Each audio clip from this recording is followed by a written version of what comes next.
ক্লাবের সহসভাপতিদ্বয়, general secretary, আমার ডান পাশে ক্লাবের সাবেক সেক্রেটারি জেনারেল এবং আমার অত্যন্ত প্রিয় ভাই ইব্রাহিম ভাই, এবং ওমানের বিভিন্ন সোশ্যাল বিভিন্ন উইংয়ের, বিশেষ করে আজকের আয়োজক এটা Noakhali wing, Comilla wing, Chittagong wing, Dhaka wing, north Bengal wing, সিলেটের আমাদের শাহজালাল উইং, তারপরে আর ইঞ্জিনিয়ার্স উইং, ক্লাবে যতগুলো উইং আছে সবগুলো উইংয়ের নেতৃবৃন্দ এবং আমাদের বিশিষ্ট বন্ধু ছোট ভাই ইকবাল সহ উপস্থিত সম্মানিত হোটেলের মালিক আছেন, আমাদের শাহজাহান সাহেব আছেন, আমাদের রাকিব সাহেব আছেন, সবাইকে আমার অন্তর ধন্যবাদ এবং আসসালামু আলাইকুম।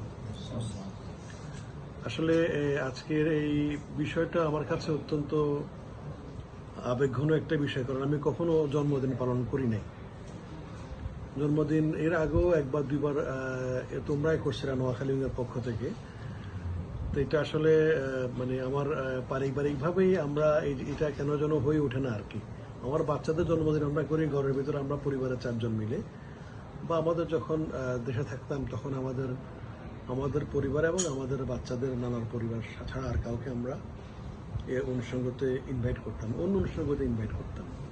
তো যেহেতু এখানে একটা সোশ্যাল একটা বিষয়ে আসছে, তোমরা অন্তর্গত দেখাচ্ছ, জন্য কমিউনিটির অনেককেই অংশগ্রহণের মাধ্যমে এটা করতেছো, এটা তোমাদের আন্তরিকতা, আমি তোমাদের সবার প্রতি কৃতজ্ঞ। আর জন্মদিনের ভিতরেই পালন করতে হবে এটা কোনো বাধ্যবাধকতা নেই, স্মরণ করা, তোমরা গুরুত্ব দিয়ে এটাকে স্মরণ করছো, ওই জন্য তোমাদের কৃতজ্ঞতা জানাচ্ছি।